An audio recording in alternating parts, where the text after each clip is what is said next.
Blog Talk Radio.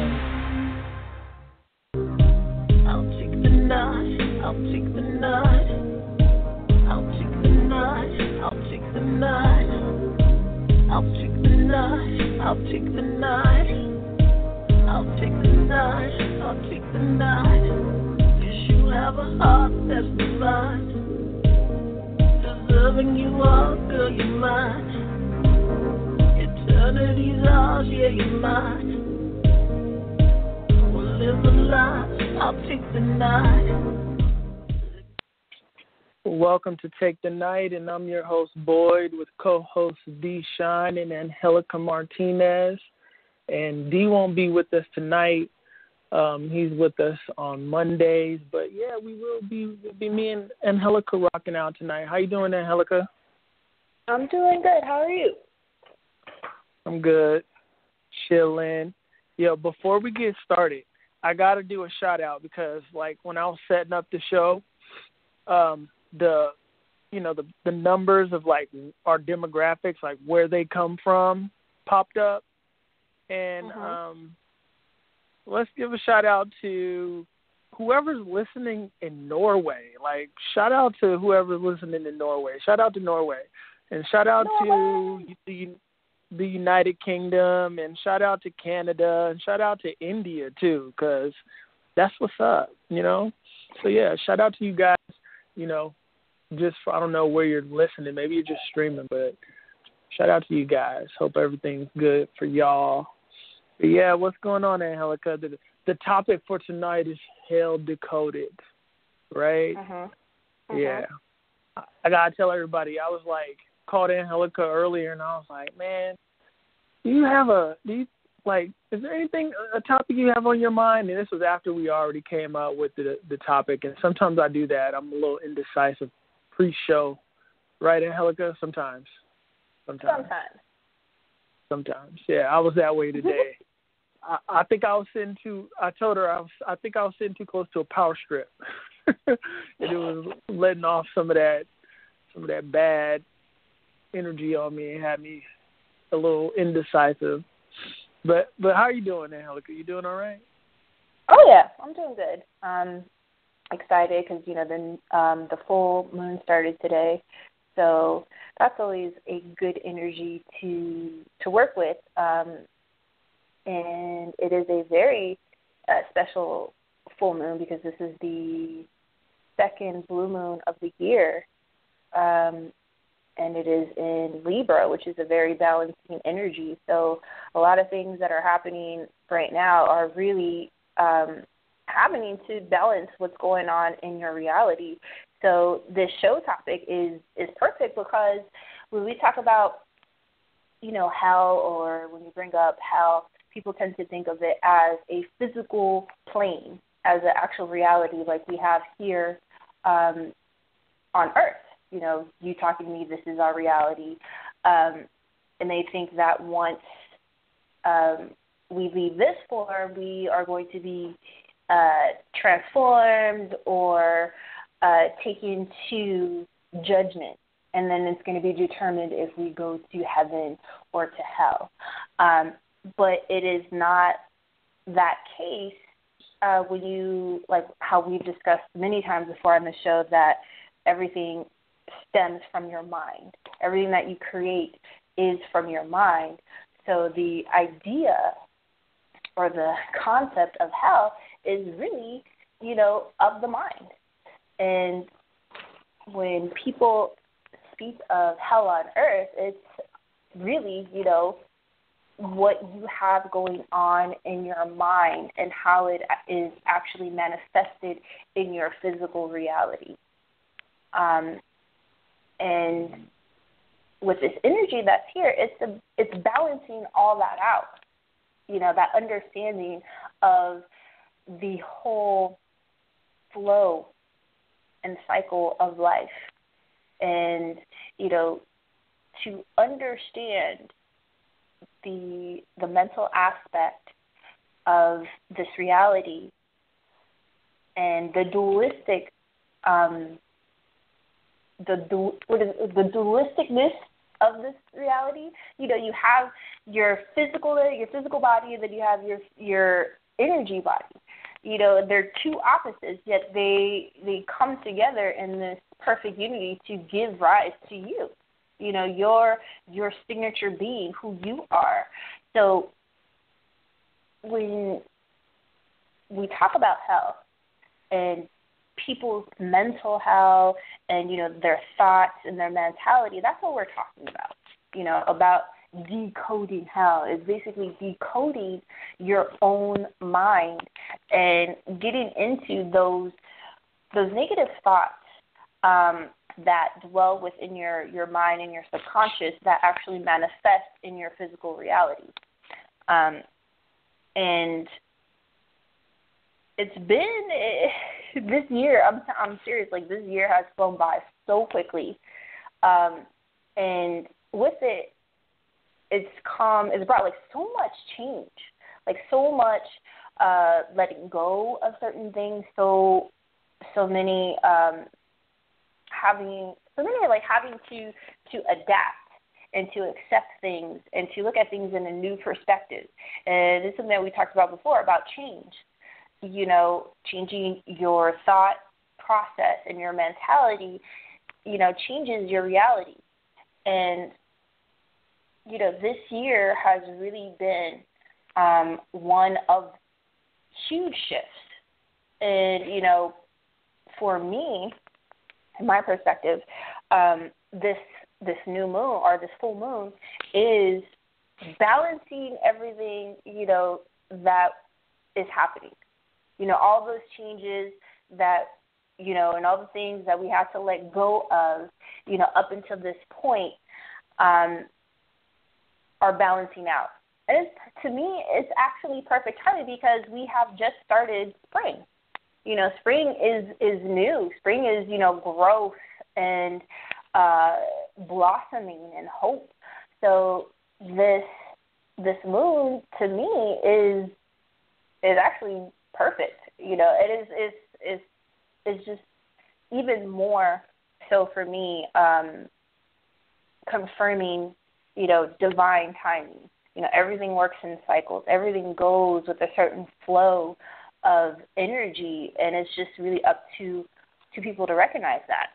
And that's also why I feel like a lot of people are going through a lot of dramatic experiences, you know, because it's like in order to really balance stuff out, you have to look at it outside of yourself. You know, that's where that whole kind of detachment comes from. Like, you have to detach from, you know, certain things, you know, to really get a better picture of what's really going on. Are you still there? I can't even hear you. Yeah, I'm here. I'm letting you flow. Yeah, I'm here. Yeah, I'm just listening to you. You know what I'm saying? I'm listening. Yeah. No, I feel like no, you're right. No, speaking about this moon though, yeah, you know, I the one thing I will say about that, because I don't want to get deep into that, but is I hope everybody's finishing strong. Like, if you up to this point have been having a hard time walking a fine line of thought and keeping yourself in an optimistic perspective, you know, the one thing we learn playing sports is finish strong. So, you know, meaning like you can get your ass kicked the whole practice, but, you know, finishing strong means it's a good way to end it, because you'll come back the next day with that momentum. It will, at least in theory. So, you know, finish strong and try to, you know, create some positive habits under this full moon to finish strong, because it is tuning you, and it has been. I know there's been a lot of chaos going on and a lot of confusion on top of that too. So yeah, finish strong. Yeah, decoding hell. I know some people, when they see the title, they're going to think it's like, I don't know what they're going to think, but I will say people need to do the research and realize that the word hell isn't even in the original manuscripts that had become the Bible. Because I'm only going back to here because this is where we got the word from, most of us, right? We heard about it in one of those kind of settings. And in fact, there's 4 separate words that are translated from the Hebrew that get turned into hell in English when they were translating the Hebrew into the English. One is Sheol, which is a Hebrew word, Hades, which is a Greek word, Tartarus, which is also a Greek word, and Gehenna, which is another Greek word. And I feel like it is important that we go back to like the basis of where some of these things come from, just in anything, right? And try to really understand what was going on.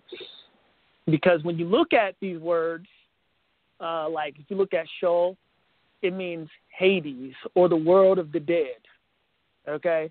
Which is kind of like the same as, they, like I said, they translate some Hades into hell, but Sheol, if you look at the definition of Sheol, it actually says Hades, or the world of the dead. If you look at Hades, it says a place, a state of departed souls, grave, Gehenna, a valley, and then Tartarus is to incarcerate in eternal torment, cast down to hell, right?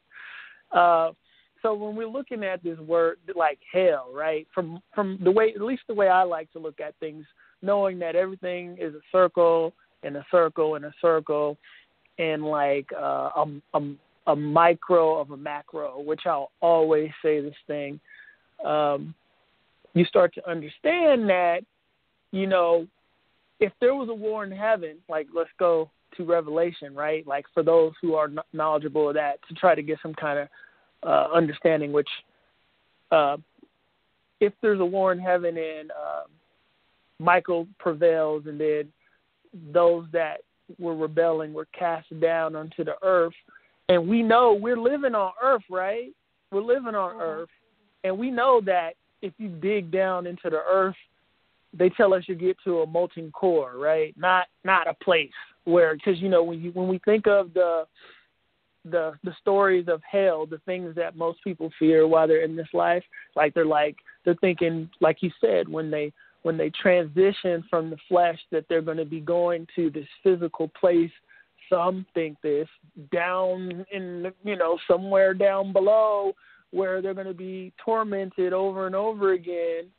But yet, if we know heaven and earth, if we know heaven is up and we know earth is down, the one thing it seems that some may be not wanting to see or missing is that we're actually on the plane, which is to be referred to as hell, and everything about this plane, this earthly plane, as you can see, especially now with all the drama and the wars, you get to see that. So I think what Angelica was trying to say too is that you make this plane, you make it your heaven, or you make that's kind of what you were getting to, Angelica. Yeah. Because a lot of people will say like, oh, well, I'm not a bad person. I want peace. So how is it that there's still war? It's like you have to understand, you are dealing in your own reality, your own space. That is your world, and that's why people need to understand. Everybody is living in their own world, their own reality, things and people that they've had experiences with, that they've built with.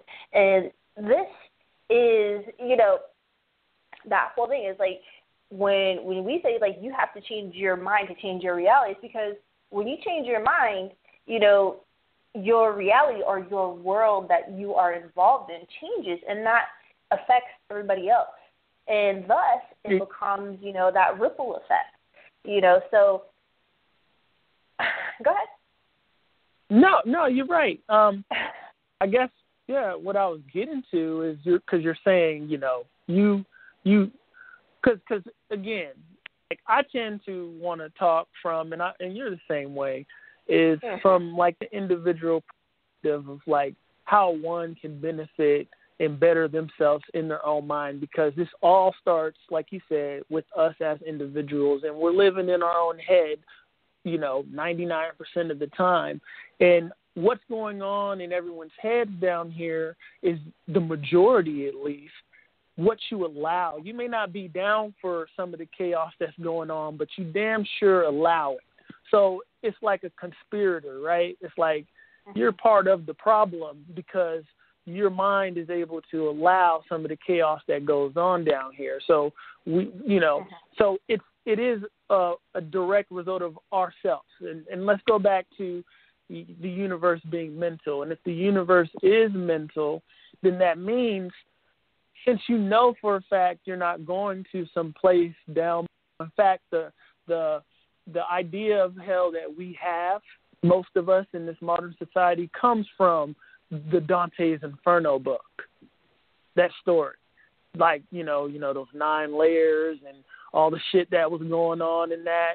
But because there is no representation like that in the Torah,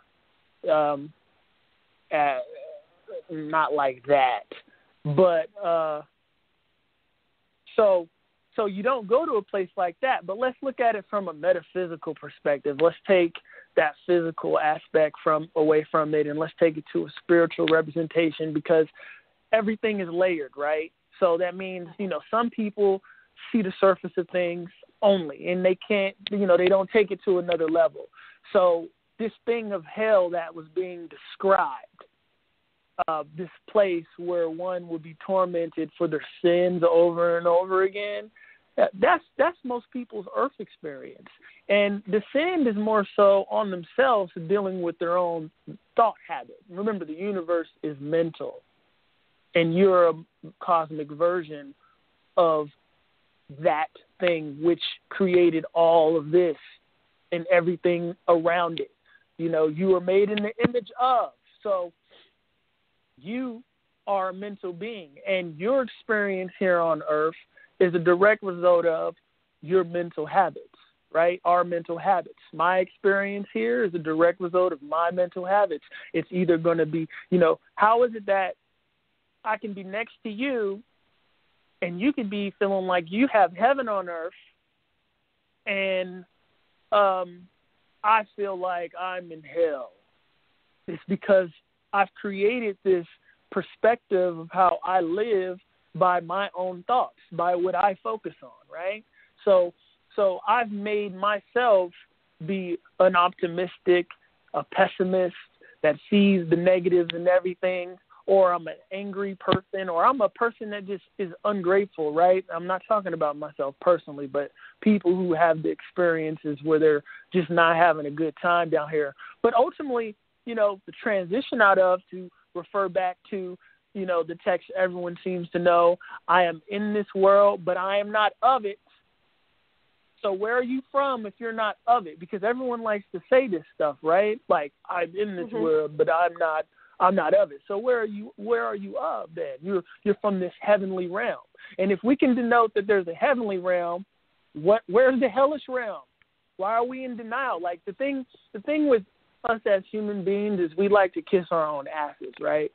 We think we're like, we're the... Yeah, and that's what I'm saying. It's like, it's a very egotistical thing. It's like, you have to get over certain things of yourself. It's like, if you acknowledge, like, this that you are of something more, than this physicalness, then that means you have to acknowledge that low end as well, and people don't want to do that. Yeah. You don't want to understand that, because people take, everything is to be taken literal, and then everything has these other layered perspectives.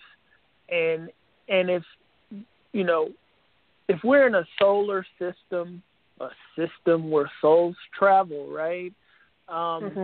We end up in the flesh, a soul in the flesh on earth, down here, out of the heavens, meaning we're literally, this place, I'm going to just say what it is. This place is hell.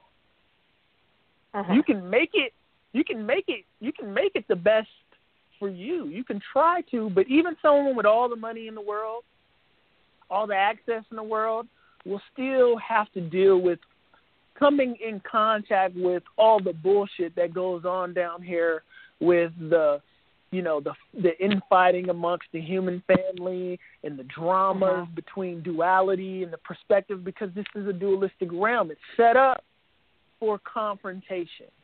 Why would there be, why would we have eyes and then have people with this color skin, people with that color skin, if it wasn't set up for confrontation? Because I'm not saying people can't live with different skin colors without, seeing a dual aspect amongst each other. But what I'm saying is, obviously the human being isn't mature enough to do that. So it's set up to cause all this separation, male, female, you're supposed to come together in this beautiful union, right? But more times than none down here, male and female are at odds. One's the male's suppressing the female's trying to get her rights. So you can see that nothing. Heaven, when you think of heaven, I know when I think of heaven, I'm not thinking of a dualistic, divisive kind of place where there's never really any kind of understanding or agreement, and people are always fighting, trying to kill each other for having different skin colors, different cultural beliefs, just the dumbest shit in the world. But yeah, you can all say you're humans. This is hell, y'all. You in it. And that's the thing. Once people understand, then you understand why you are in this world, but you are not of it, and you are here to learn some valuable lesson for yourself so you can go back into the multiverse, because, they don't use universe anymore because they realize that this is a multi-dimensional universe.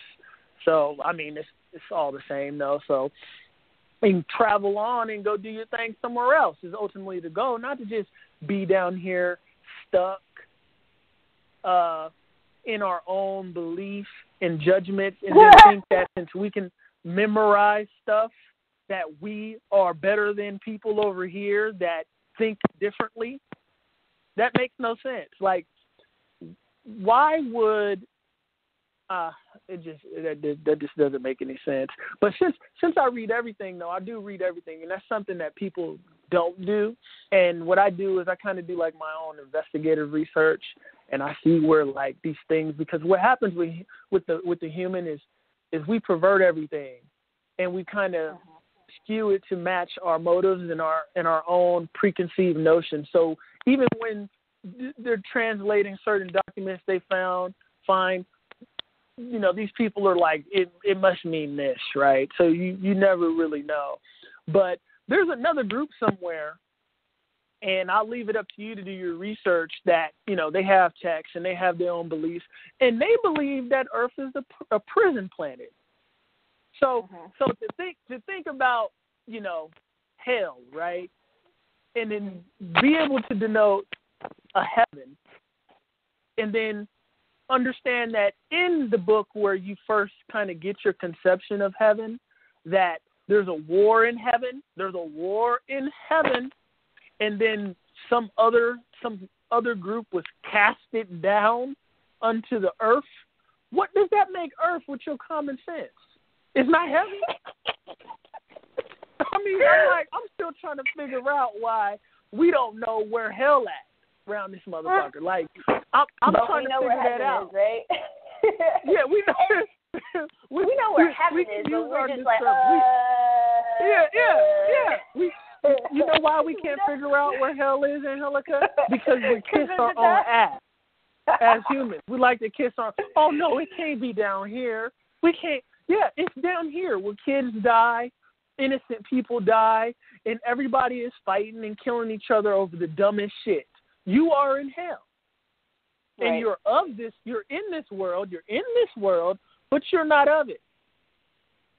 And, you know, the more and more people, you know, if people understood that they're walking around in the physical representation of hell, because it's not an energetic representation. Well, it is on a macro sense, but you can also be in the hell of your energy body, which would be your lower chakra system, your very primal being. That's a hellish being. You know, that's what you would call a demon. That's what you would call Ares, the god of war. Very primal. That's why red is associated with hell, and then red is associated with that lower chakra. So from a spiritual perspective, I didn't make this shit up. I'm not saying it's this. It's been here. It's been left by people that were walking around way before me, you know.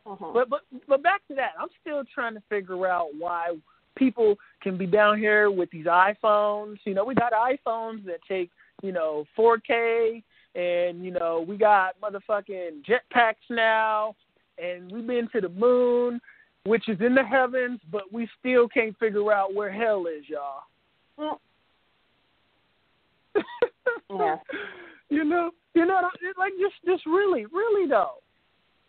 And you can even go, and when it goes back to, like, you know, those wars in heaven, that's even you can look into the Ramayana and you'll see shit about the wars in heaven.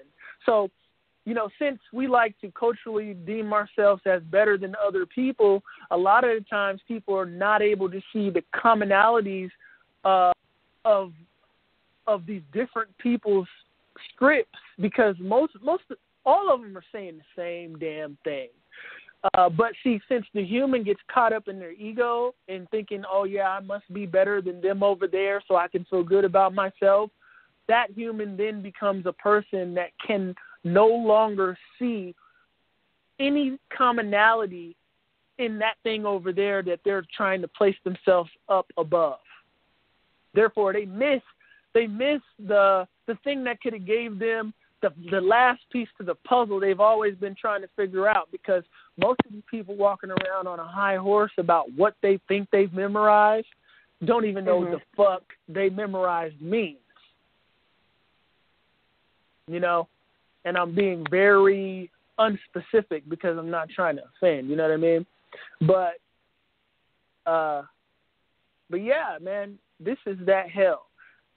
But back to, because it's a solutionary thing when it comes to me, and, you know, you can pull yourself out while we're down here. You make the best out of it. You can make your heaven on earth. That's why they say that, right? You can make your heaven on earth, and that starts with your own mind, because the universe is mental, and you are made in the image of is the mental thinking creator entity that created this plane and created the universe that we are in. Therefore, you're not going to be able to make a universe in your physical state, not one that this planet is sitting in, but you can make your own localized universe, meaning your own realm. Starts with your home, your family, the world, your business, the things that you're in day to day. That's your universe. That's your world that you create with your thoughts. It's not, you know, it's magical, but we can look at it from a very practical perspective. And, you know, you can look at it just simply from cause and effect, doing things. You know, every action has a reaction. If you control your thoughts, and hold on for a quick sec. That was me.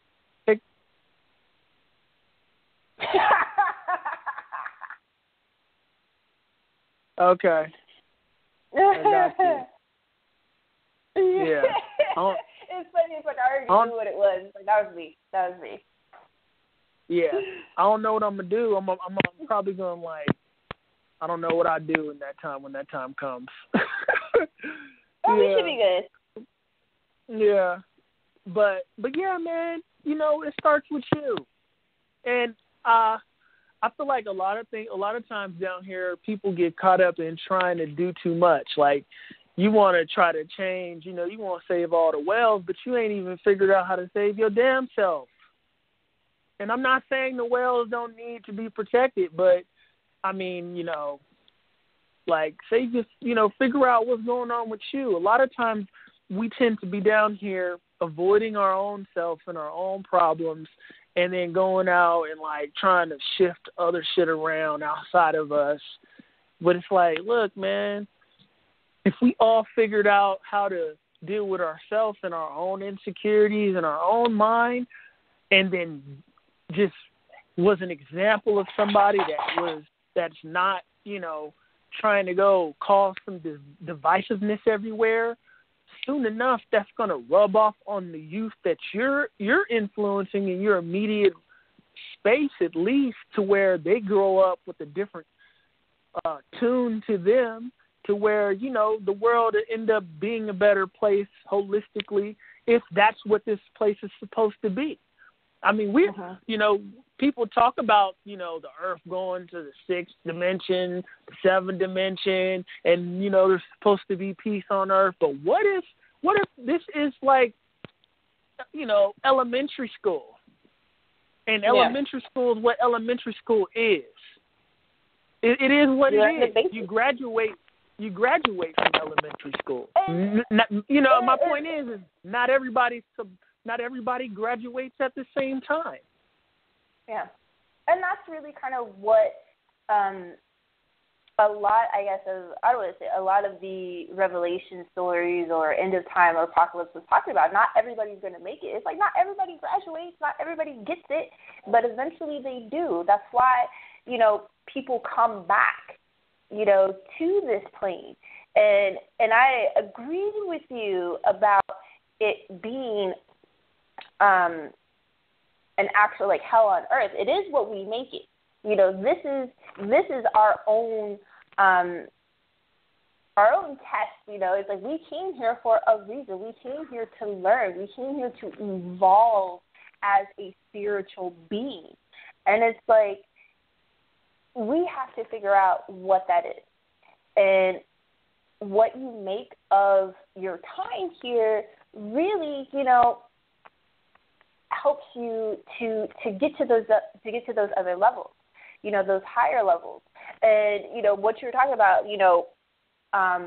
heaven, the higher planes, the metaphysical aspect of it, is like if something is high, we're talking about the higher chakras.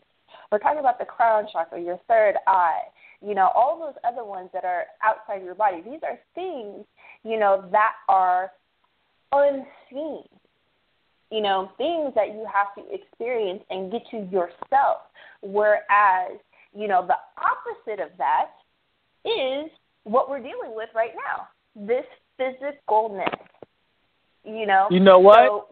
So how can you get to heaven if you're not in the heavenly space in your own spiritual, energetic body? It makes no sense. Mm-hmm. You see, you can't be a hellish energy body and then expect to get to. That's what the whole thing down here is like. You could be a damn racist, a bigot, and still somehow find your ass in heaven. It's like, come on. Yeah, because it's all about your mentality. It's like if that's what makes you happy and gives you that heavenly thing, that's on you. And that is that own individual's journey. And that's why it's like they say is like, don't judge others unless, you're judging. What is that the thing? Is like, don't judge others unless you wasn't, something like that.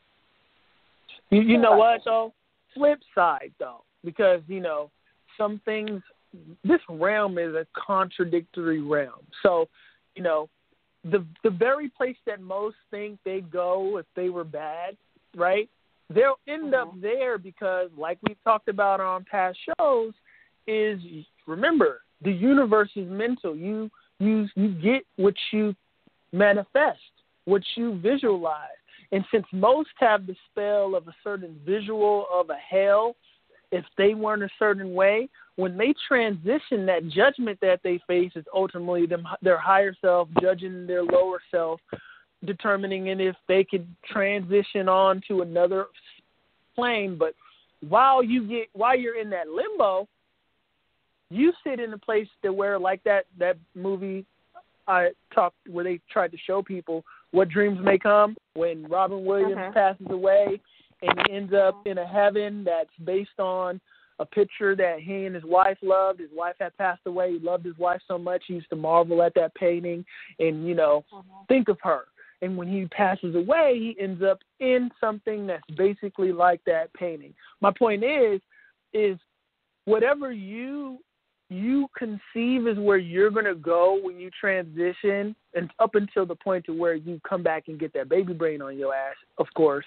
But where you go in that limbo space is going to be where you thought you were going to go, because you're going to go. You as an energy go where you think, where you draw to you. You draw it to you by your focus.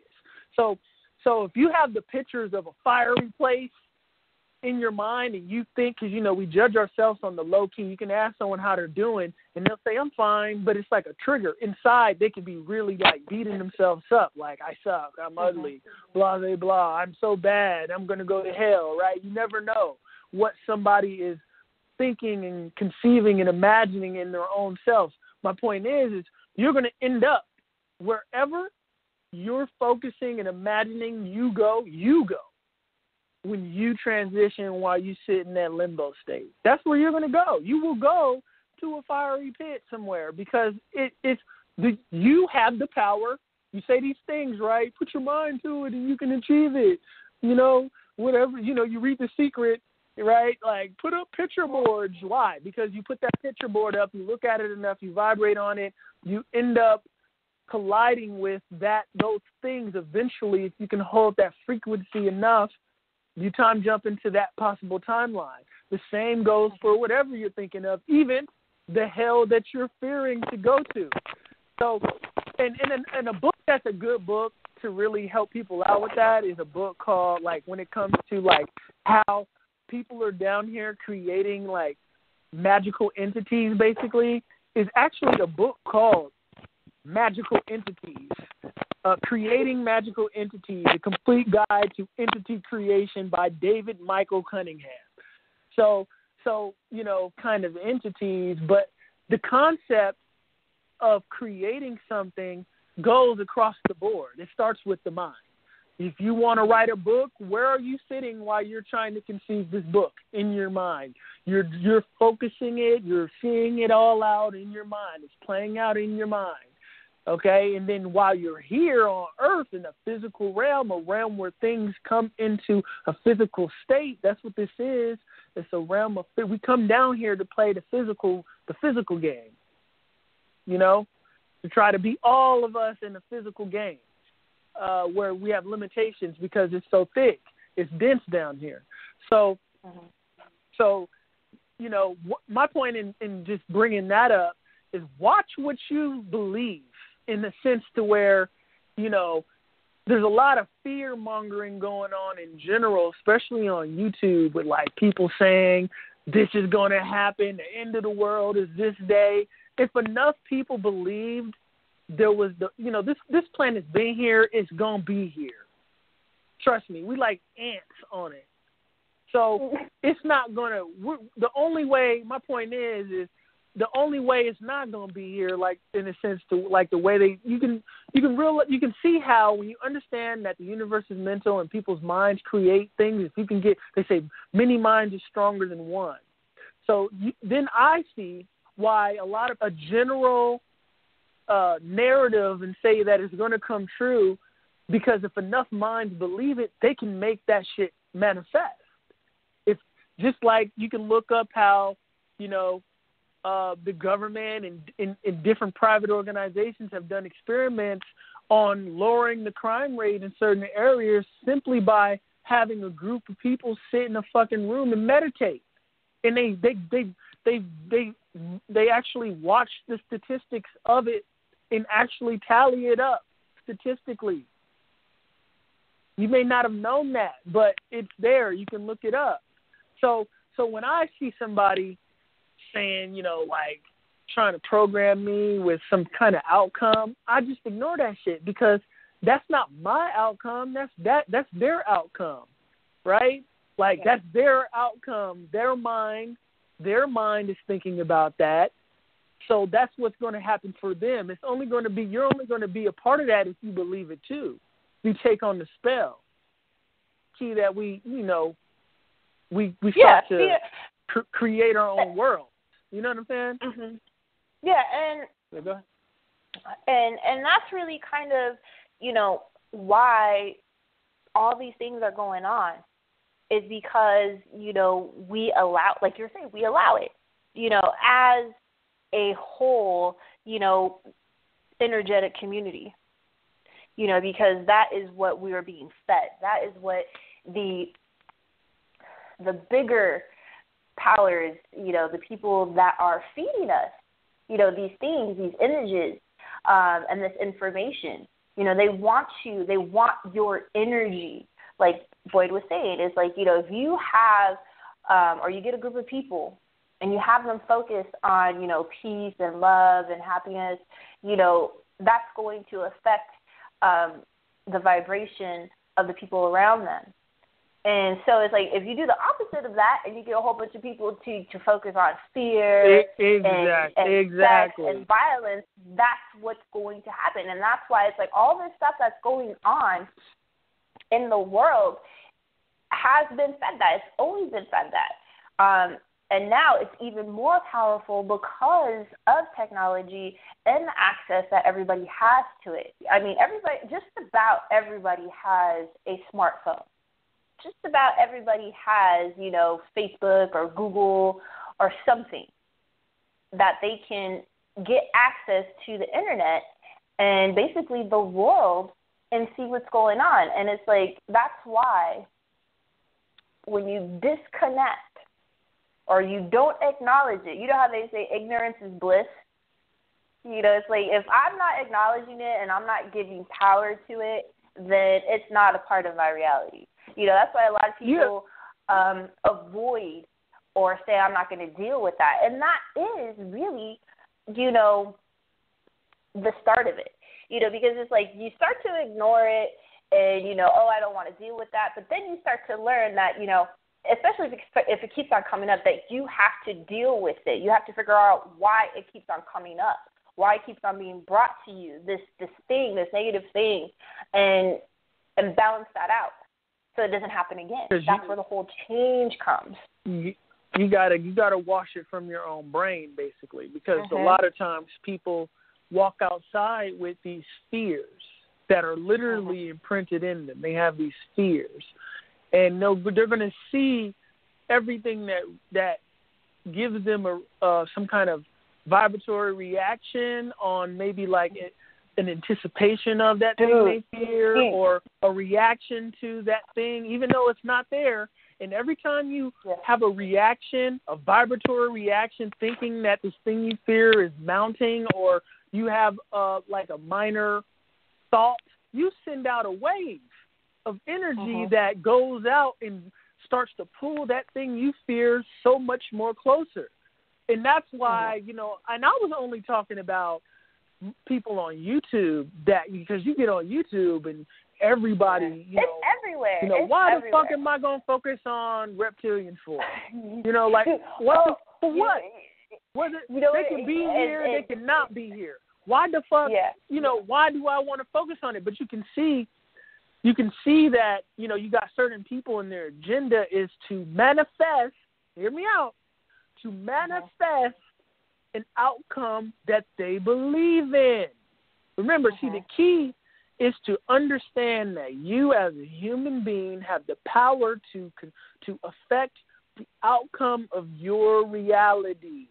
But see, the thing is the reason why you don't really have no real effect on the outcome of your reality is because you have no faith or belief that you can achieve any of the things that you want. It's like, and you know how I know this? Because most people don't think they deserve the shit they want, and they don't know self-esteem isn't taught. So if self-esteem isn't taught, how the hell are you going to have belief, right? They be throwing the word faith around like love, and it's like, not only do most people don't know what the fuck love is, but I can almost guarantee you that faith is going over some heads too, because you can't say I have faith and then turn around and tell me you fearing for some shit. That contradicts faith. Mm-hmm. So it's not that I'm judging you on your faith. It's like the shit you saying is not adding up. It's like oil and water. I have faith. I have faith. It's very oh my God. I have faith. But, oh my gosh, I'm worried. As I like to say, it's ass backwards. It's like, wait. And that's why it's like, I totally agree with you. We have not been taught self-esteem in the regards of knowing your own power, as an individual and believing in it and, not having that fear, and that's where that comes from. And we've been told, from day one, if you look like this, if you're this sex or, this color, have this thing, then, you're automatically in this type of, category. So you only have this to work with. It's like, why?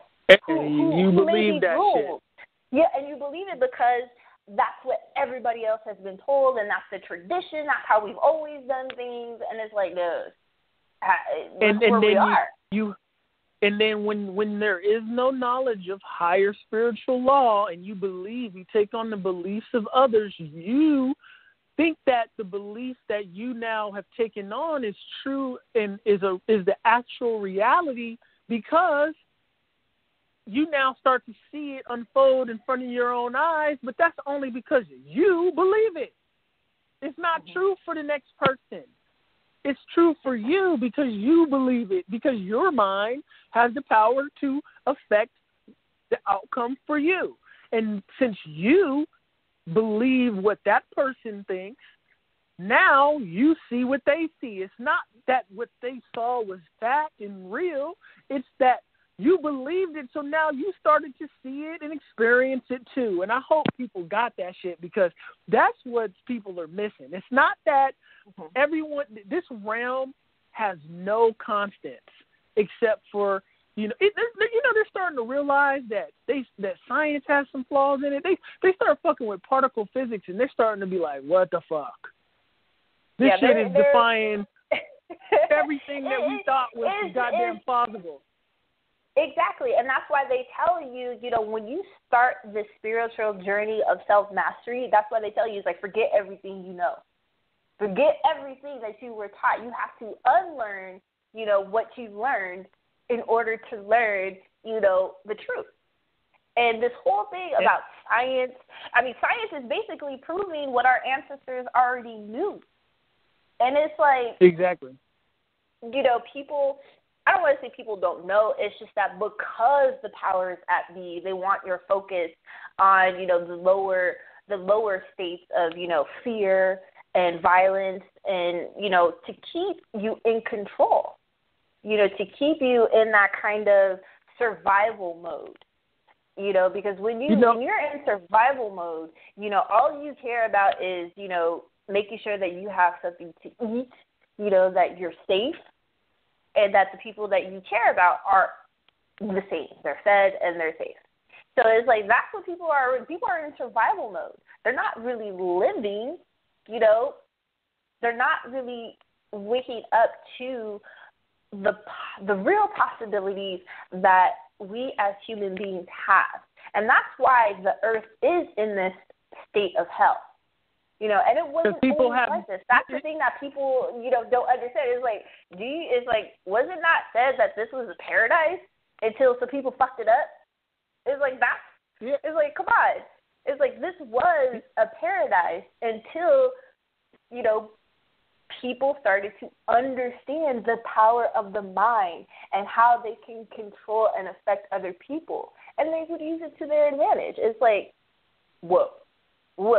See, the part that people miss, you just put me on that when you mentioned it was a paradise. The part that people miss is that knowledge of good and evil that they try to put on Eve, and when they say she fucked up, right? Because she swayed She swayed Adam. That knowledge of good and evil is the mind opening up to duality. Mm-hmm. I'm going to say it again. That knowledge of good and evil is the mind opening up to duality. Once duality came into this realm, now the individual started to say, I'm different from them. That's different than this. This is different than that. This is different than this. Yeah, I am better than that. It's the whole, the one becoming the many. And it's like, like you said, it's like they started to forget, basically, that they all started from one thing. And they're connected. And started to see that whole, go ahead. So what happens when you start to say, I am better than this, they are different than me, then you say, I don't like them. They have this, I don't. They do that, I don't. I do this, they don't.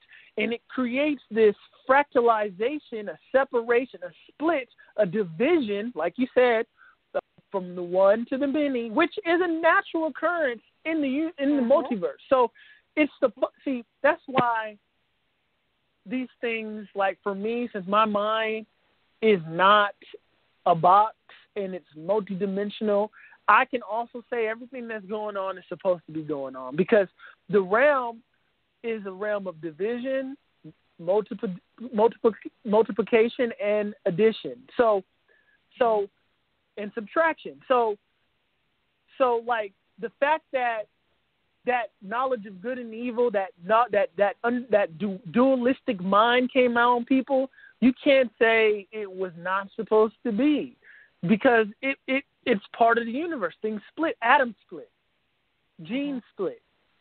You see, but I'm just explaining why the problems we see. If we wanted to get rid of the problems here, if people really wanted to get rid of the problems, they would teach from a young age. They would stop teaching duality. They would no longer denote a difference with intent to place, someone else different from them. They would only do it because, school is programming anyway. So it's not to change the program. Come on, let's say what it is, right? So change the program and only have dualistic perspective in the scientific realm, dealing with things that are non-human based. Meaning, we only bring up duality and difference dealing with science in that controlled environment.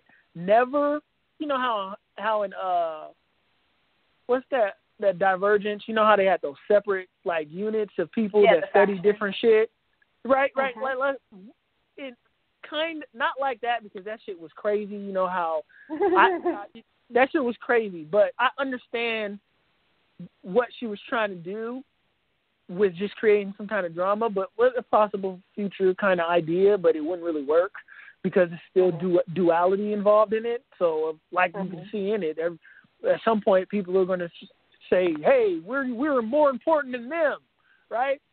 So the point is to have, in terms of humanity, you'd have to go back to one, meaning, okay, we're all humans.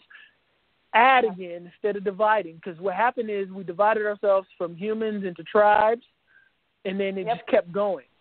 So you got to put that puzzle back together again. But since duality is necessary in a scientific perspective, it has to be present. Division, it has to be vocalized and isolated under a scientific. In a scientific environment, so those that are immature don't use it to set themselves up better than the next person, which causes war and division. It's like, duh. I know somebody. Actually, I can't say I know people understand, because just like when I'm trying to tell people that mirrors are cycling energy back to yourself because you're looking at yourself, somehow a bunch of motherfuckers cannot understand that when they look in the mirror, and I'm like scratching my head. Look. I'm gonna tell you this right now. you know this, certain people are not at that mental level yet, because it's like when you tell somebody, mirrors are doing this, all they see is a fucking mirror. That's all they see is a mirror. Like it's just a mirror. It's some glass that reflects. It's like 1 + 1 = 2, though. It's like when you look in the mirror, you see yourself. So when you're thinking on yourself while you're looking in the mirror, you are putting that energy onto you. Yeah. But yet you can believe in prayer. You can believe in prayer, which is trying to prompt an outcome by sitting on your knees, saying this, that, and the other, whatever it is that you want, but cannot prayer is tie just meditation. The concept. But can't. Well, I know when they're not understanding that feeling and visualization is really how prayer gets results every time. You can just and let's say how do we know that? What do you say, to somebody you're in a relationship with? You say that all the time. Words don't mean anything. I need to see action. So the action that's missing in that prayer is the feeling that goes along with it, the pictures in your mind, which you understand that you're not just a bone, a flesh and bone, that you resonate energy, which more people are understanding now that they're magnetic. Then you understand that you're an antenna and you send out these waves. So when you pray with feeling and visualization instead of just words with non-belief behind them, no faith behind them, you could say these words all you want. It's not going to change because you're missing a key ingredient. The key ingredient that's missing from most people's prayer is the feeling and visualization of whatever it is you want. You don't even have to say words. You can just sit there and close your eyes and just see the pictures of what you want and feel it.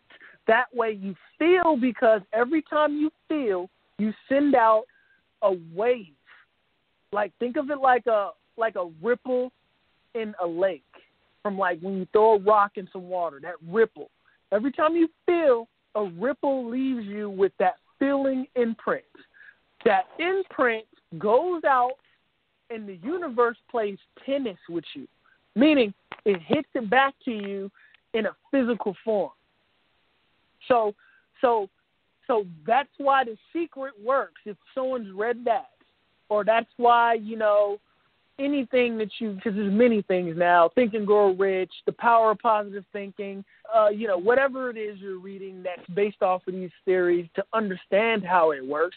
And that's why that same thing I just explained about how you manifest what you feel is the same exact way a group of people can manifest hateful environments on the earth. If all their hateful asses is visualizing doing hateful shit, sending out hateful feelings, then they manifest a reason in front of them to act on those things they were feeling prior. So what happens is they're sitting around hate praying, let's put it and say what it is, hate praying on somebody or some group of people, and then they go outside, and since they send out so many feelings of hate towards a group of people that they picture all the time, they go outside, and guess what? They leave at a time where that person that looks like what they hate drives right in front of them and cuts them off and gives them a reason to reinstill that hate for that group of people that they have programmed themselves to hate.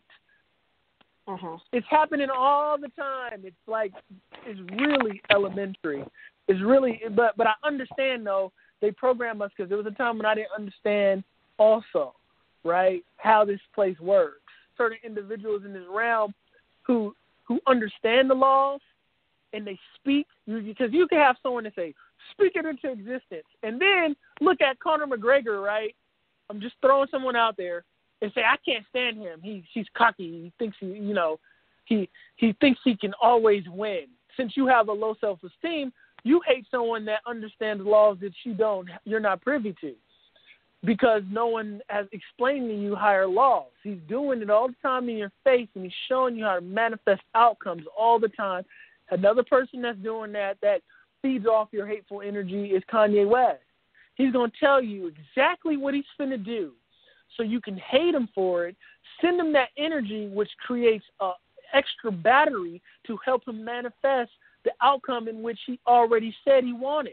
You fueling it with your hate, because that goes back to transmuting energy. Conor McGregor does the same thing. He's an entity in the realm. Floyd Mayweather is another one.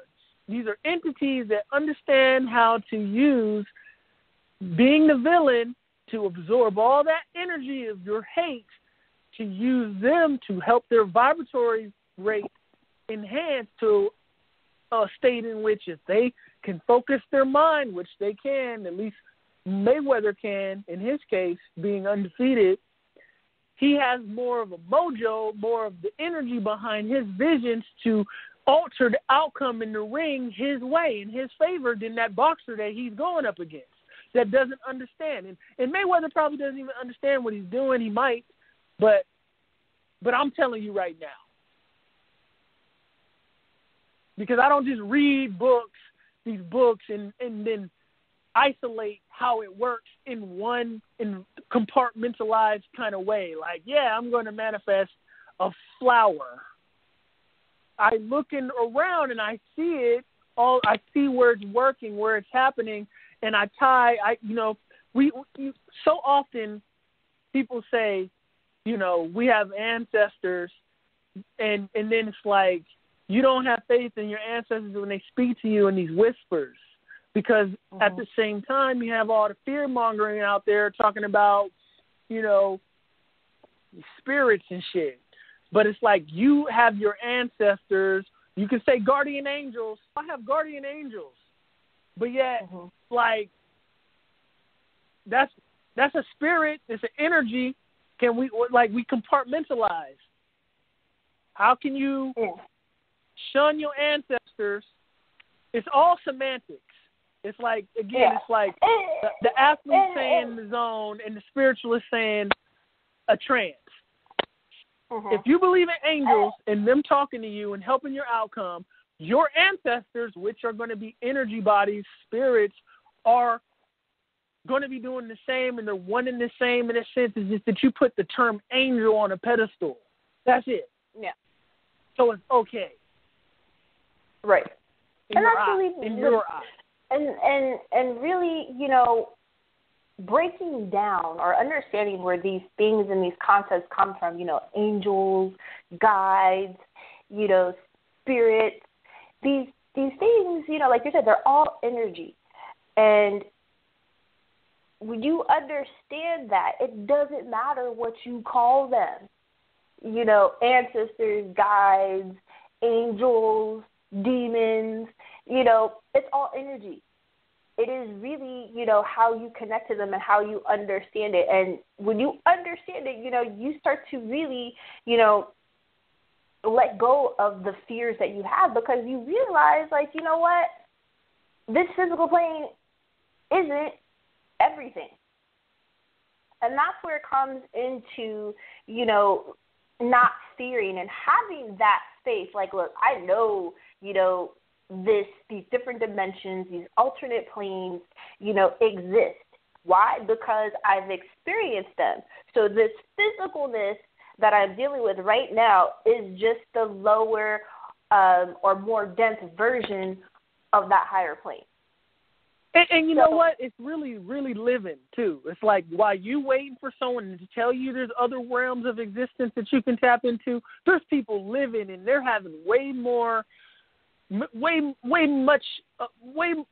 deeper experience while on Earth, experiencing multi-dimensions of what it means to be a human in this flesh, to be a soul on this plane, while you're waiting for someone to tell you it's okay or that something exists.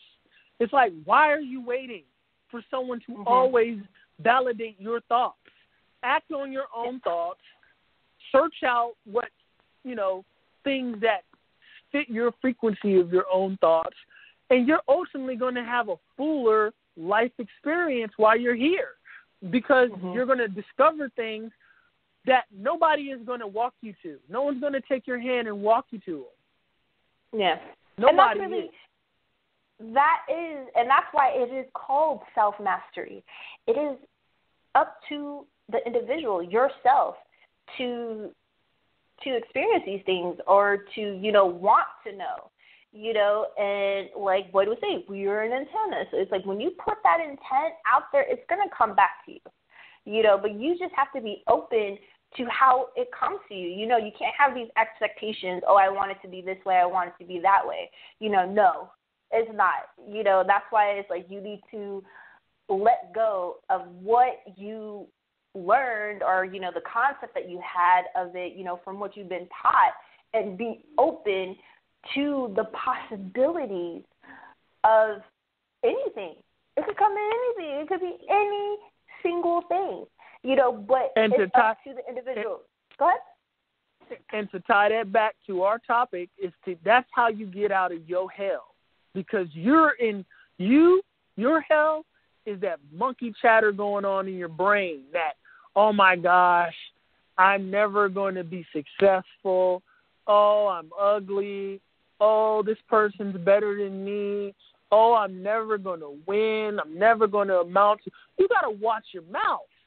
Like, when your parents used to say, watch your mouth, it was, in spirit, it wasn't for them. It was for you, because subconsciously, everybody remembers deep down inside, as they use these cliche terms, that this is a realm of incantations, spells, and manifestation. Meaning, you don't have to believe in that shit. But when you're sitting there speaking these words, these low vibrationary words, you're on yourself, oh my gosh, I'm ugly, you're going to manifest, oh my gosh, I'm ugly, to be true for you, because you're speaking it into existence. How can you say, I'm not going to speak it into existence, and then turn around and be like, I'm stressed? Yeah, you're going to be stressed, because if you understand, you just said it, you're speaking the spell. Everything is a spell. Everything you say is a spell. Everything you say is a spell. Not on you. It's on you and who you speaking it to. So when you say these things to yourself, just like playing words around carelessly when you're at home alone, you think they don't really have any credence to what's going to happen to you or how you feel, but think of how many times you say you stressed and how often you feel you stressed, and they're going to match. They're going to match. So you begin to filter your conversations. Well, yeah, and what I was going to say is, like, not only, is it the power of the word, but you have to understand where it stems from. It stems from your thoughts. So even if you don't speak certain spells, the fact that you are thinking them still has the same effect. Because the universe is mental. So it's like you really have to start how you think, your perception, and speaking, or thinking exactly those things that you want to manifest. So it's like, if you're manifesting, oh my gosh, I'm ugly, I look like this, that is what's going to happen.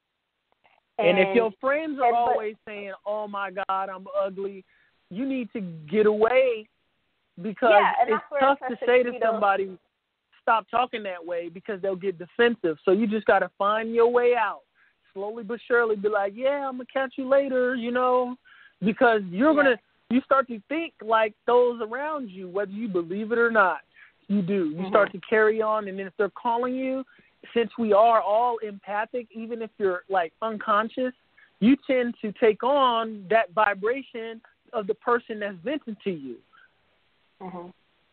This place is a dangerous place when people are unconscious to what this place is.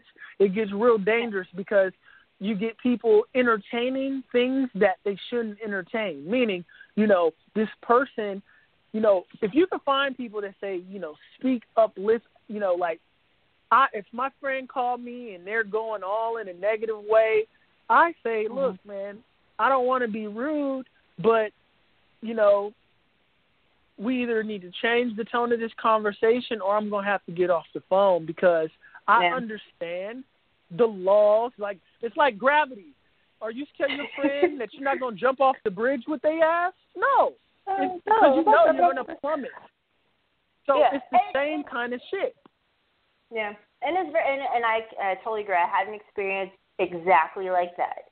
And it got to the point where, you know, the person took it personally because I wasn't, you know, feeding them more negativity or bashing this other person, you know, because I understood, you know, that whole, you know, putting that negative energy out and, you know, especially, you know, in the situation, I was like, dude, just stop.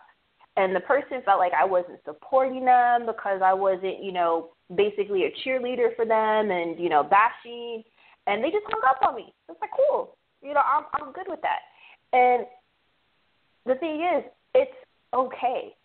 You know, that's because the pity party is the most popular party on this damn planet. Oh, yeah. And everyone likes to, like, start these pity parties. You know what I'm saying? Like I don't want a pity party. I want a feel good party. I want to feeling down. I want to be able to call you and you say, yo, I want to feel you feeling good so I can remember how to feel. Yeah. Not have you match me. I don't want nobody that's, you know, around me that's matching me when like I can be down by my damn self.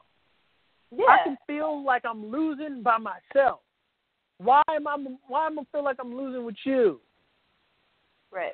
You see what I'm saying? So that's why they say put people around you that are more successful than you. That's a spiritual thing, but it's only ingested on a physical level because people don't understand the spiritual thing that's happening. You watching how that person moves, how that person thinks, how confident they go into situations, it changes your vibration, your tune like a guitar. It tunes your mind to be like-minded, like movement. You tend to move like that because this person, you see them as they have more than you or whatever turns you on, right? Because people, they mirror what turns them on.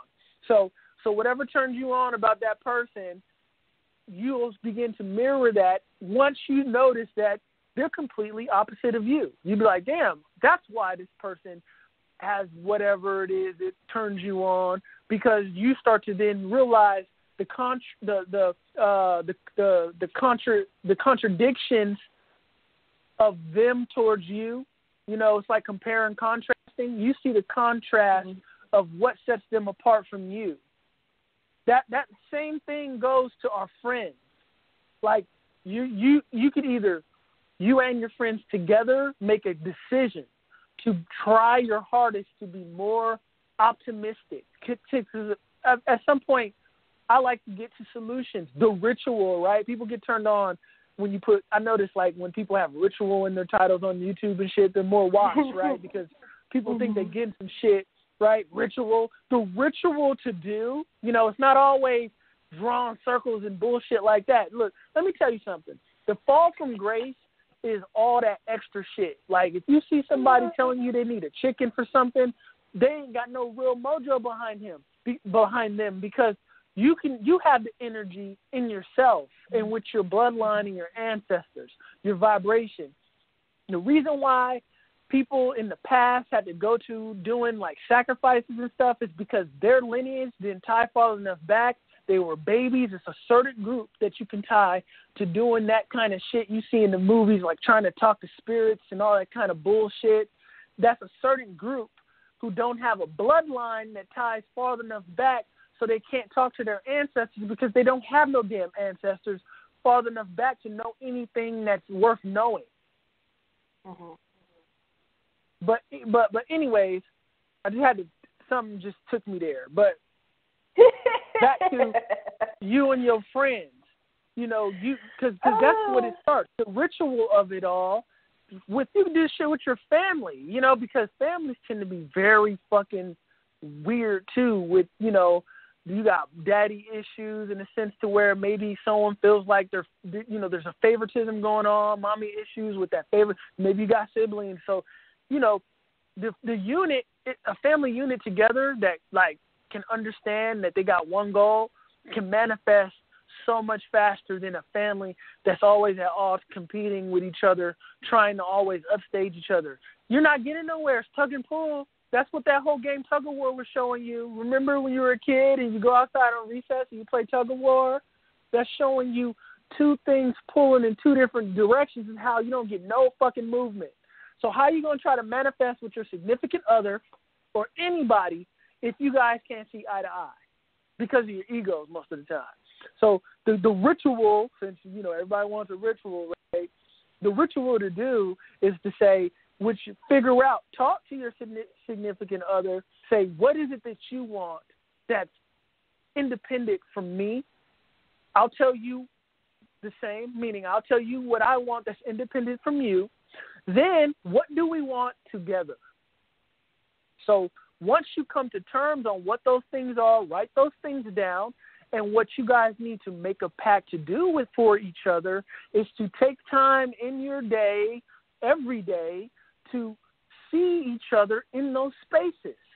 If your goal is to not be stressed, to not be sick, tell your other person that, and then from time to time explain to them the deepness of what prayer really is, in a sense to where you picture me happy in your mind because I'm not in pain anymore. You see this person, you know they're in pain. You see them in pain. You know what that feels like, what that looks like, seeing them there, what that does to you emotionally, not knowing that the more and more you feel that, you perpetuate their pain because you're praying for them. You're just praying for them unknowingly, that shit, because you're holding that timeline, that vibration, because you continue to react to seeing them in pain. So the way to flip the timeline, to jump into a timeline where that person is no longer in pain, is to always picture them and feel them. If you can picture somebody happy, especially if you know what it's like with them always being unhappy. So to picture them happy, you feel them, you can feel it. You may cry. If you cry, if you can manifest crying, you know, I do this all the time. When I want to manifest, since I know feeling is the most important thing, I will see myself in a space, to give you one of my little tricks, a future timeline, achieving the things that I intend and know that I'm going to achieve, but be there and feeling what it was like, knowing that one time in the past that I visualized myself there, and that it took a lot of obstacles to get there. I mean, instantly, it creates emotion. And since we are all numb in this society where, you know, people aren't really feeling, they're numb because they're trying to live in a world that makes you unhappy. So you got to numb yourself. Just like the body numbs out pain. You numb out pain. You numb out feeling because you don't want to feel pain. The trauma makes you want to numb it out. You have to go back to feeling. And once you go back to feeling, you get your power back. Because in the feeling is where the power lies. You have to feel it. So what I was saying is I feel myself to the point of tears, because then it's real. Not no crocodile tears. Feeling it. You know what it feels like to not be where you want to be. So you know what it feels like to be where you want to be, remembering how it used to be. Just try to catch that, because nobody in none of these books puts it that way. And I took a book I read from Neville Goddard, and I just fine-tuned his method to where I put myself in a future place, and I walk around in it feeling what it was like to once have not been there. Therefore, I manifest emotion instantly. Just like you are manifesting emotion all the time, thinking about the shit you don't want. And therefore, you continue to get to feel shit you don't want. Because you want more of it. The realm is saying, oh, they must want more of this shit. They keep feeling it. I really gave y'all one of my secrets right there because I don't tell nobody that shit. But yeah, like if you can prompt, like let's say, okay, just to really just, since I'm a writer, let me just write it out. Let's say, and I'm gonna just really make it like really basic. Let's say you wanted to be, you struggle with public speaking, right? And you want to be able to do that. The way you would, fine tune the secret into being able to jump into that possible future timeline by manifesting the feeling that pulls you into that timeline, right? They tell you exist on multiple planes where you have everything you want. Okay, how do you get to that plane? Through feeling. Right now, you're feeling on a plane that matches your feeling. That's why you stay on a plane that continues to make you feel the way, however way you're feeling 99% of the time. The feeling is what gets you out of this timeline into the timeline in which you have the things that make you feel better. But you can't get to that timeline without feeling better first. It's not the other way around. I'm going to get there and then I'm going to feel good. No, the realm works with feeling. So you're going to feel bad all the time. You're going to you're going to stay in a timeline where you continue to feel bad. So the way to get out of that timeline, going back to a person that wants to do public speaking, all you have to do is lay down at night and picture yourself doing the speech or the public speaking, and then after, maybe you go home and you reflect like, I did it. Now, if anybody knows, listening to this, whenever you listen, how it feels to have that relief from making it through something that you were worried about doing, if you know how that feels, you can go back and you can reimagine that feeling anytime you want. It's a fucking time machine. Okay? So if you know what it feels like to get out of, like, oh my goodness, I can't believe I did that. I did it. I did that. I was so worried, but I fucking did it. How it felt. How much confidence you feel going into the next time you're going to do it, just right after you did it. Like, you're like, oh my gosh, I can't wait till the next time. That's the feeling that you can go to that anytime that would want to manifest speaking with confidence, that timeline for themselves, how they would get there. All right. Through feeling. Okay, that text that I sent you, give me like 10 minutes. I'm going to go get my little cousin. But do we have any calls?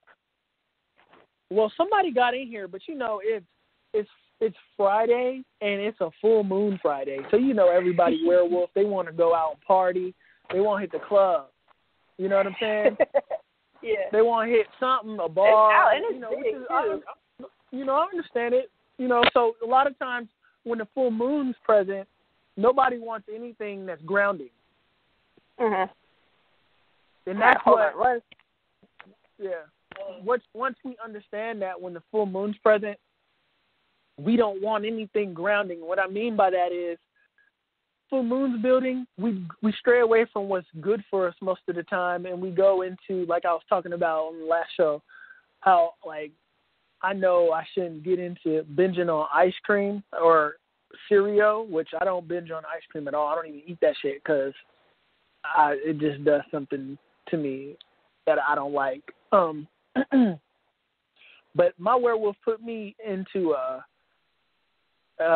cereal binge, and it was brown rice cereal with no sugar added, and it was coconut milk, and I was like justifying it like, oh, it's brown rice and it's coconut milk, so at least it's better for me than just doing the real milk and some other cereal. But it ended up tearing me up all the same, or not really tearing me up, but just making me feel like I don't like to feel, because I understand vibrating is key to keeping myself, my mind, or my reality fitting what I want to experience, right?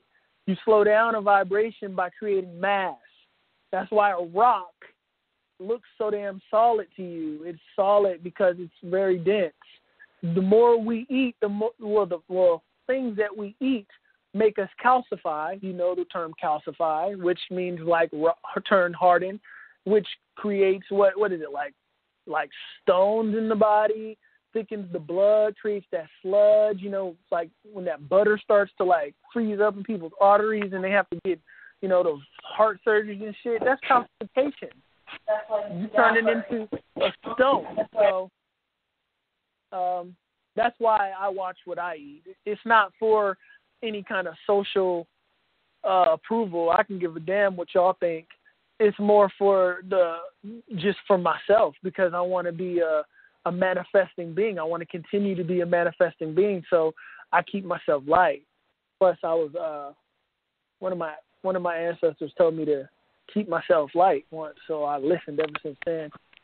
But anyway, if you have if you're listening somewhere streaming and you want to continue to listen when we go into the after hours, because we are at like 32 minutes in the normal hour, if you want to, because it's going to shut off in mid-conversation once we go into the after hours. For you to listen when we go into the after hours, you need to call and get on the line, because you can't call in once we go into the after hours, but those that are on the line stay on the line until we're completely done. So that number is 215-383-5822.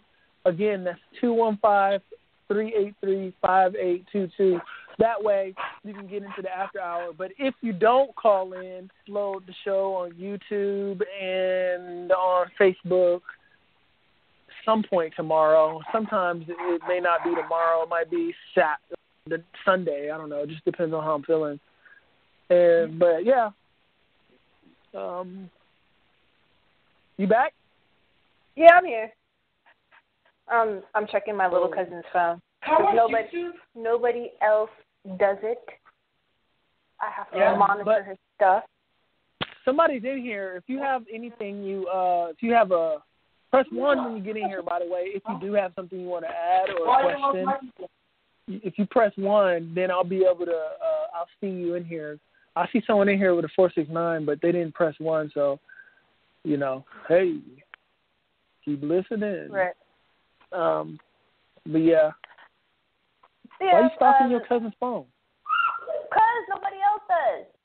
And I have to talk to him. He's a teenage boy. Boy.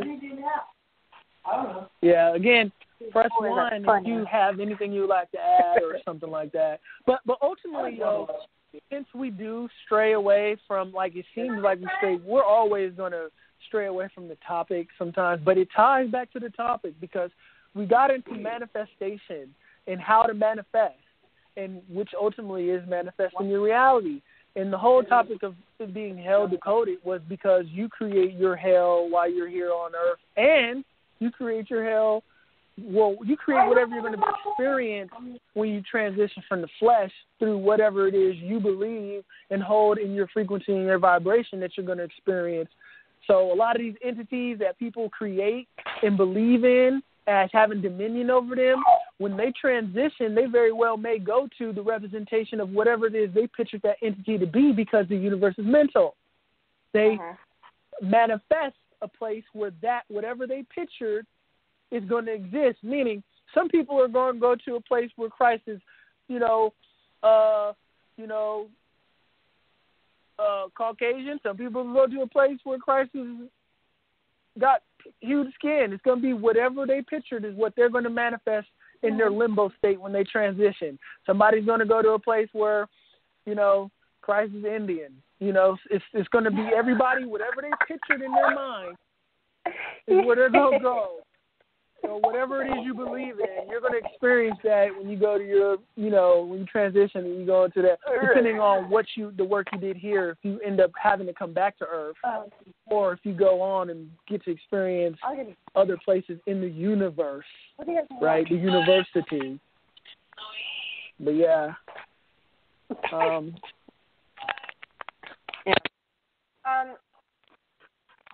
do want to say this, that with all the stuff that's going on, people actually understanding that we manifest our own reality. It's slowly happening.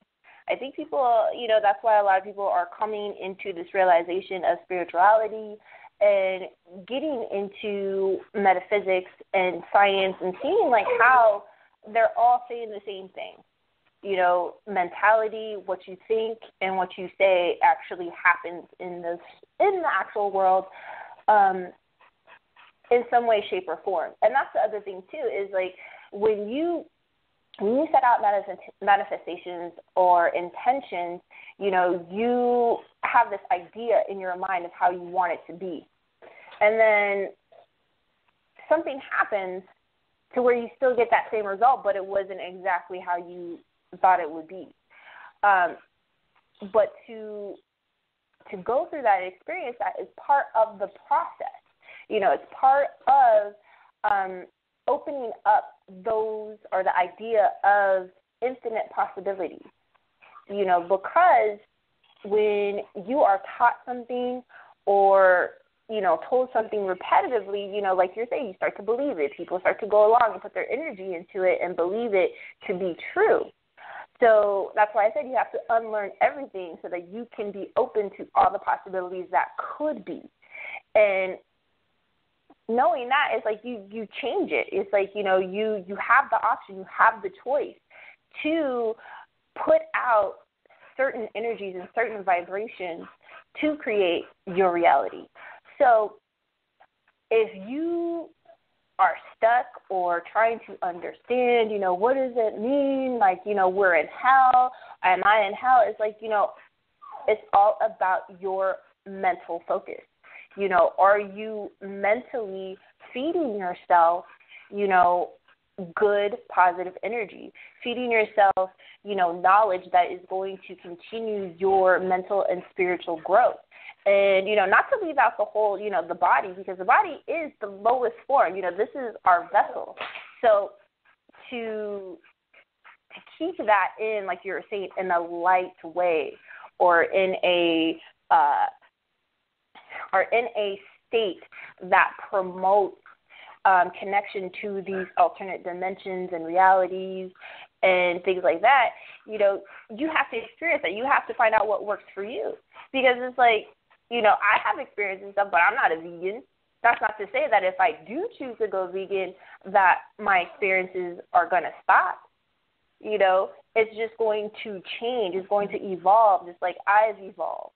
And so, what I have noticed though, like when I eat to, like, how people like to eat to get to the itis point, like itis, like, for me, I'm very active in the astral realm, and for me, those would be the times where I'm not conscious in the astral realm, because it's like I weigh myself down.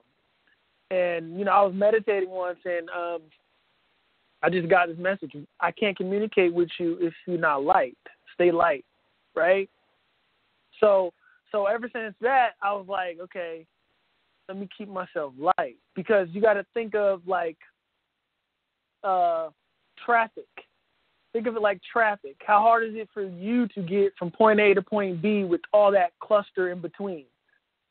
So you want to experience something greater than the flesh, but you tend to be weighed down by the flesh because you've clogged up everything that keeps you etheric, can be while in the flesh, because they'll also tell us, right, that we're really not physical. We're just vibrating at a rate in which to where the optics of the eyes perceives each other as being physical, right?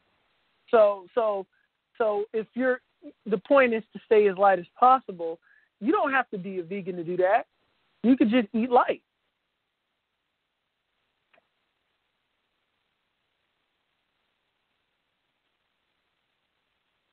Oh no! Did I lose you, Angelica? No, I'm here. Oh, okay, cool. You know how kids are. Kids are best. Yeah. Kids. I was about to say something. I forgot. Kids. Almost adults. Do you hear that? I call them kids, and they're like, kids.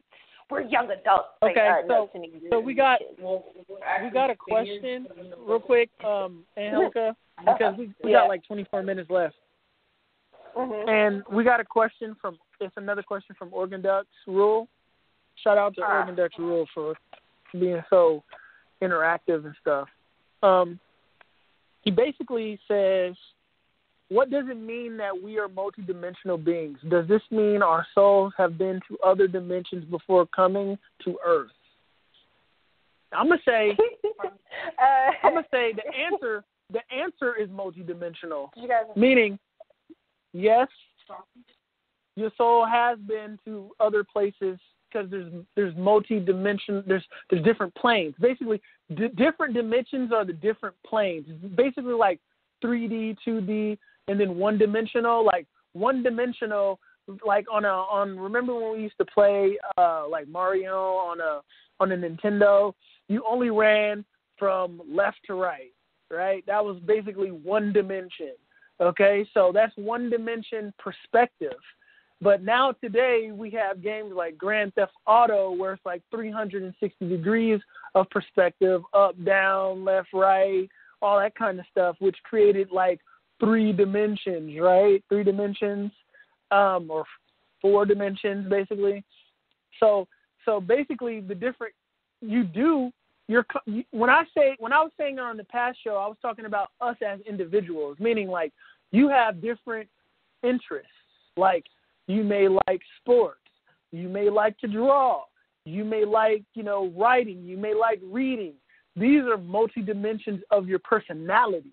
So that's one layer of what it means to be multidimensional. From a spiritual perspective, as an energy, you are in this world but not of it.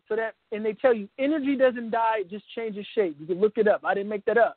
So you're an energy form experiencing the flesh and earth by way of the vessel, like Angelica was saying, which is basically just your space suit or your earth suit so you can play the physical game down here. But you also have an energy body which is going to live after the flesh dies. They say energy doesn't die, it just changes shape. So to act like, you just turn off and it goes black after the flesh dies, it contradicts the statement, the scientific statement that I didn't come up with, that energy doesn't die, it just changes shape. Just like you have ice, then you have liquid water, and then you have like the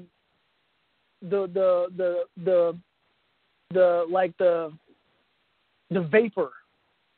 So yeah, you did experience other planes, man, and to understand what those planes were, you can get a little tap into them by going into, just going into the astral realm, being more conscious when you go to sleep. A lot of the times you're tapping into those other spaces and your other existences and other spaces when you go to sleep, because your spirit leaves the body when you go to sleep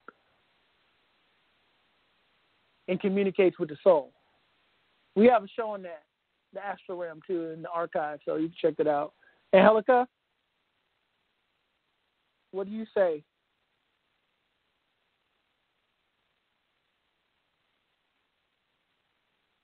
Angelica. All right, I lost her, y'all. So if you do have anything you would like to add. Oh, okay. I'm here. I'm sorry. I was talking and I thought I had it on mute. But I agree with you. Energy never dies. This is proven by science, and, it's proven that the human body has this energy within it. We have an electromagnetic field. Our brain sends out electrical pulses. This is energy.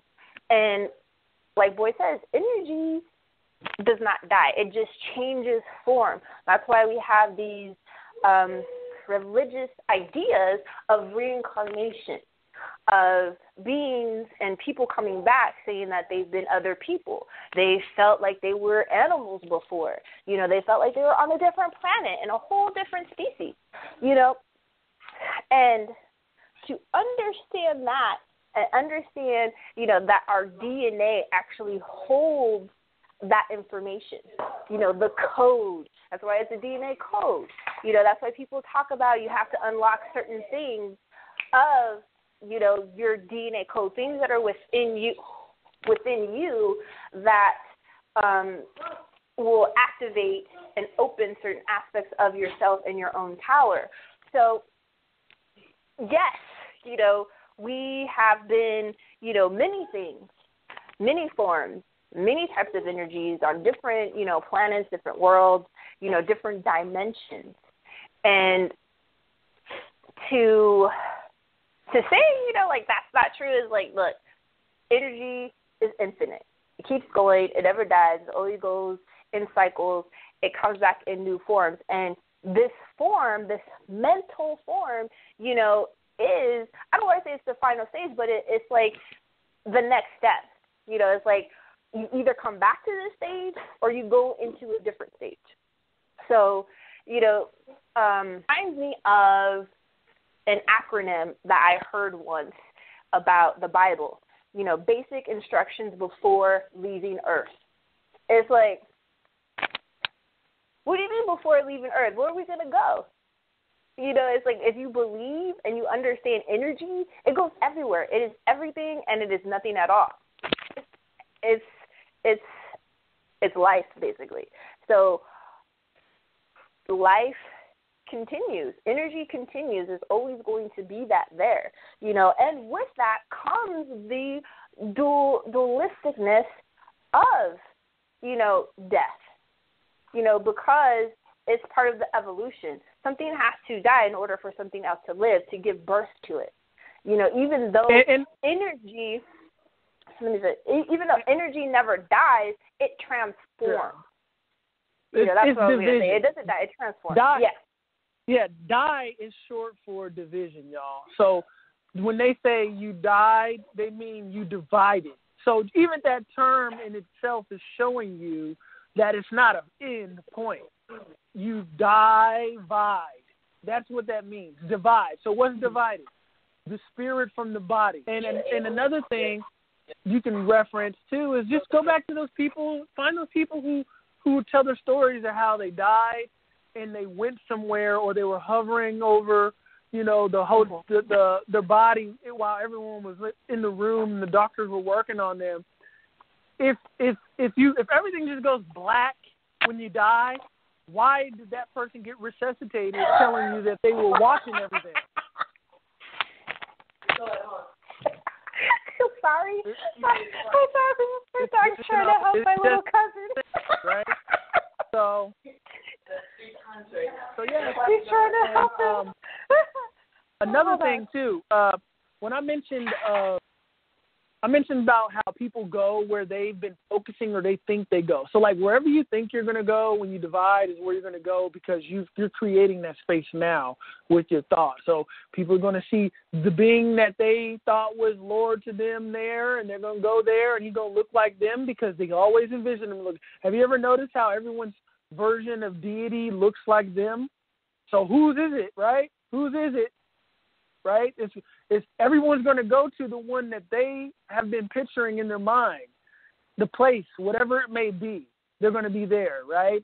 Okay, and again, go to the book Creating Magical Entities by Cunningham. I said it earlier because that's a good reference to show you what's happening when you focus your energy on something that you believe is going to be there for you when you divide. You're creating it with your imagination. So the only difference is that someone already told you what to expect. So you're going to a place that, you're imagining because someone put the thoughts in your head. What were people thinking about years before the new destination was put into the realm of where people go when they die? When people, still were living, still understood they divided from the flesh, but didn't have some of these things in place, these that are set up now that tell you where you go when you divide from the body. Where did they go?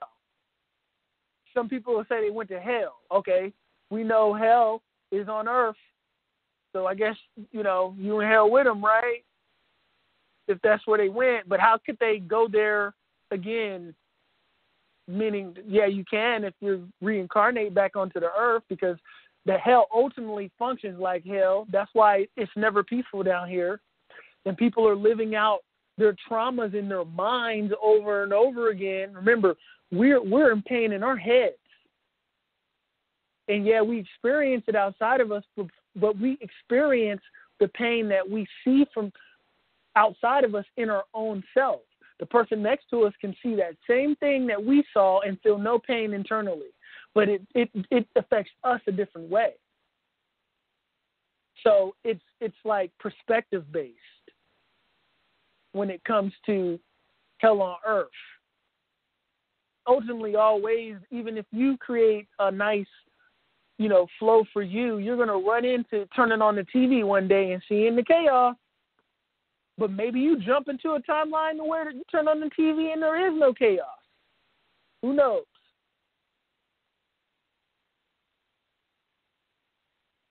Angelica. Yeah, I'm here.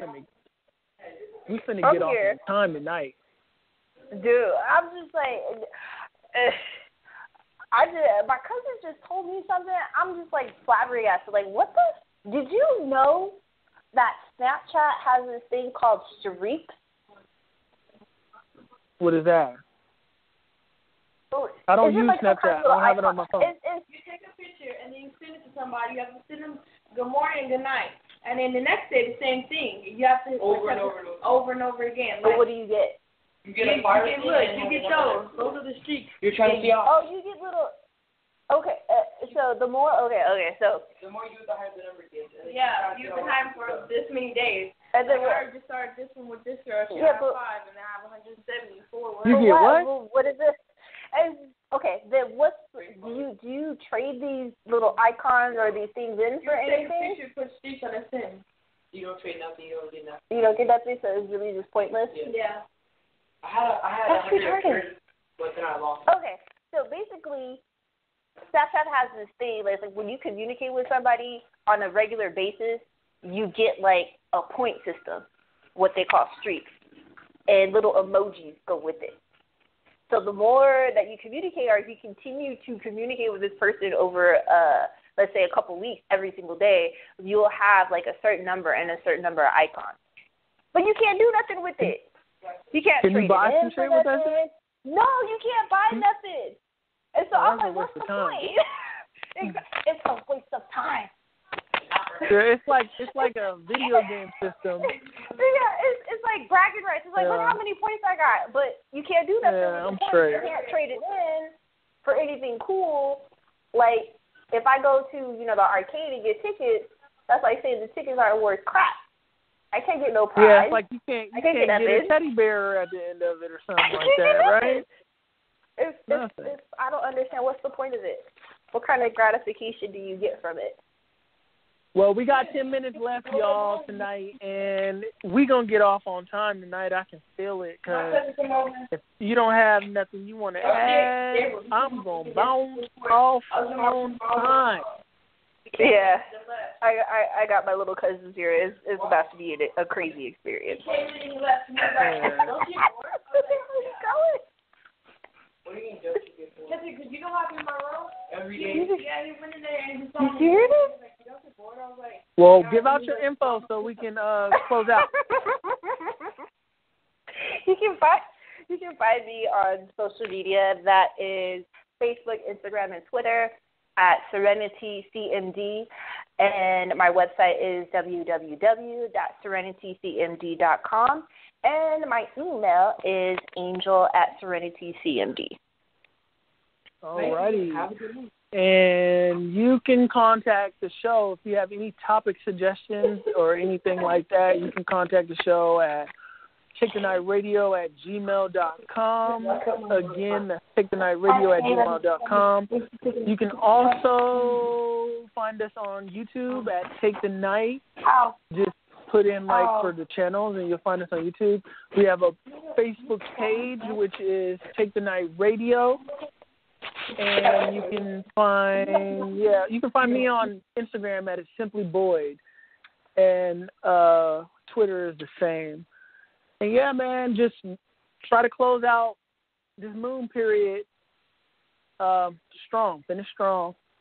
Try to put some good intent out there for how you want to think. It's important that we do that because, you know, it's a trickle-down effect in the sense to how we think comes down to how we feel. And, you know, those two together manifest as our actions. And then all that together, factoring in cause and effect, and every action demands a reaction. And just the fact that we're feeling manifests what we experience or what we don't experience. So, you know, I when I was trying to understand these things, I read many books explaining these things from many different perspectives. Oh, you'll even see it in the Bible, talking about how to manifest and stuff like that, and how going back to judgment and how not to be. And you'll find that in other things like the 7 spiritual laws of success, meaning, you know, not to judge. Spend the whole day not judging. Why? Because that's filtering out bad thought habits. If you spend time judging, then you see duality, then you draw difference, and then you cause these weird feelings, which draw these weird interactions with people around you, and then you cause reason to feel strange and loop yourself in a timeline that you don't like, that has drama. It's very simple. And yeah, there's always going to be somebody that doesn't understand it, but there's also going to be somebody that does. So, you know, yeah, keep your head up, and we'll be back on. Actually, we won't be back Monday. Y'all. We're actually going to be off on Monday, and we'll be back next Friday, and then we'll be on that next Monday. So we'll see you guys Friday. Next Friday. Yeah, next Friday. We'll see you guys next Friday. And, yeah, and thanks. If anybody on my YouTube channel hears this, my personal YouTube, appreciate you guys subscribing and stuff like that. That's what's up. It's very random, but it's cool.